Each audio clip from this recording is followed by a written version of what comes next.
Bonjour tout le monde, bienvenue dans mon petit coin de paradis. Je suis très heureuse de vous retrouver pour une nouvelle vidéo. Ces 2 dernières semaines, j'ai commencé à récolter quelques framboises au jardin.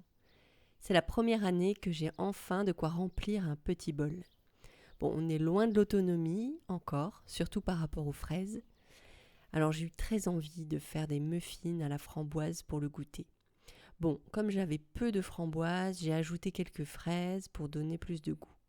C'était très bon. J'ai encore essayé de sucrer uniquement avec des fruits. C'est plutôt pas mal, mais la prochaine fois je mettrai davantage de fruits.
Il y a quelque temps, j'ai reçu un courrier super sympa.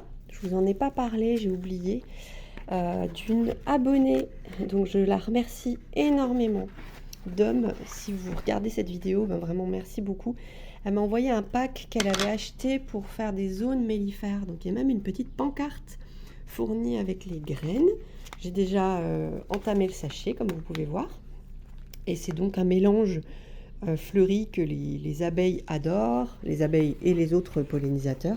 Et puis avec, il y a aussi quelques stickers. Je pense que vous avez, si vous vous intéressez aux plantes mellifères, sûrement vu ces packs passer sur internet qui sont vendus pour agir pour l'environnement. Et donc c'est super. Je vais faire quelques semis aujourd'hui justement sur une zone. Voilà, il y a des petits autocollants qu'on peut mettre sur sa voiture, où on veut, son frigo, et tout un petit dépliant explicatif.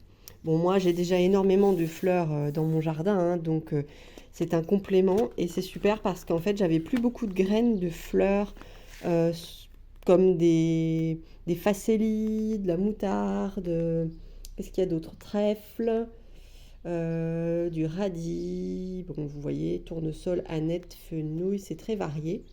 Donc je vais en mettre un petit peu aujourd'hui sur un parterre que j'ai commencé à dégager dans la zone où il y avait les poules autrefois.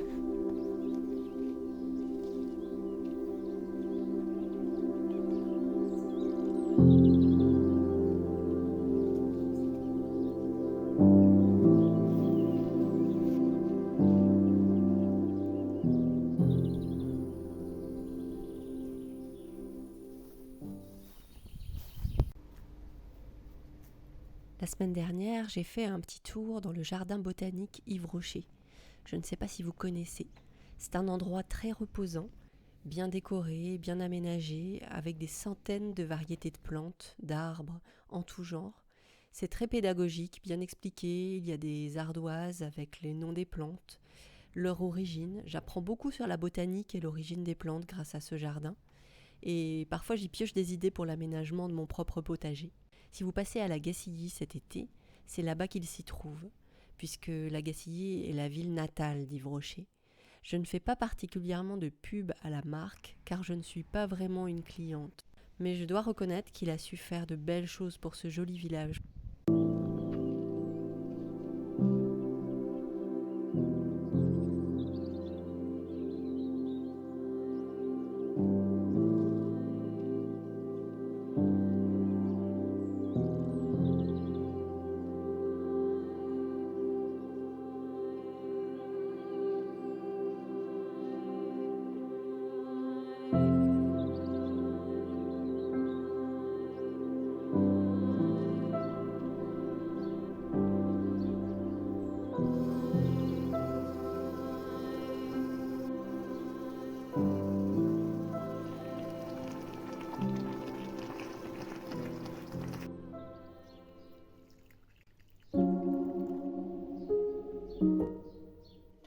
J'ai continué le projet de mon jardin bustier commencé il y a 15 jours.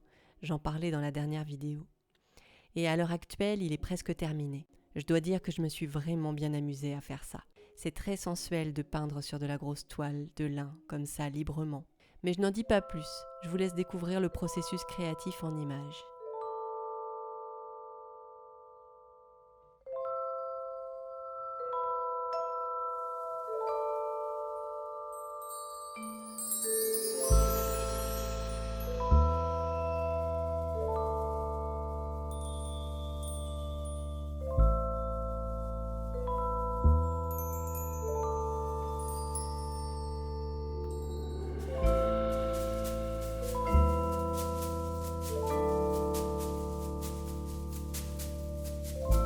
Bon, j'ai terminé la peinture.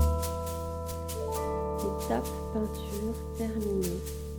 Maintenant, je vais agrémenter avec, je pense, quelques piqûres, quelques surpiqûres, comme on dit.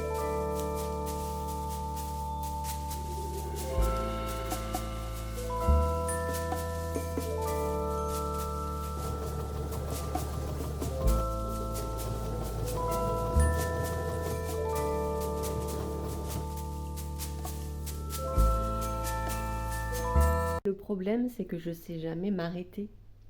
Dans ce genre de projet, c'est tellement chouette, mais en même temps, on voit toujours des petits endroits où on aimerait agrémenter, étoffer, fignoler. Et du coup, c'est super dur de se dire stop, j'arrête. Donc là, je vais arrêter la phase broderie, piqûre, et je vais couper la doublure. Il n'est pas impossible qu'ensuite je refasse à la peinture des petites finitions, mais sur la 3D quand le vêtement sera fini et sur un buste. Parce que je pense qu'en 3D, certains petits défauts peuvent se révéler et sauter aux yeux davantage que quand il est posé à plat sur la table. Voilà, mais c'était très dur de me dire allez Maureen, on s'arrête.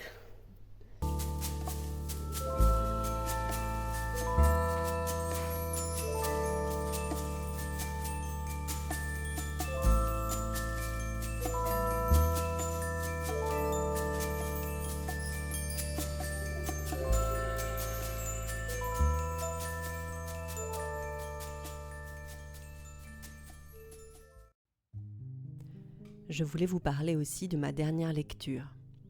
C'est un roman un peu atypique. Il s'agit d'une autrice islandaise du nom de Audur Ava Ólafsdóttir, La vérité sur la lumière. Car il faut savoir qu'en islandais, une sage-femme se traduit par mère de la lumière. Je trouve ça magnifique. J'ai mis quelques dizaines de pages à me plonger dans l'ambiance, j'avoue. Son style est peut-être un peu déstabilisant au départ. Et puis ensuite, il se déguste, comme une friandise. Le roman parle d'une lignée familiale de sages-femmes en Islande. L'accent est mis sur les difficultés climatiques, le manque de lumière dans ce pays. C'est beau, c'est poétique. Je dirais même que c'est un roman philosophique. Il y a une forme d'humour particulier, un peu subtil, un peu déconcertant au départ. Et vraiment, on se prend au jeu au bout de quelques pages, mais attendez-vous à être plongé dans une ambiance un peu étrange au début.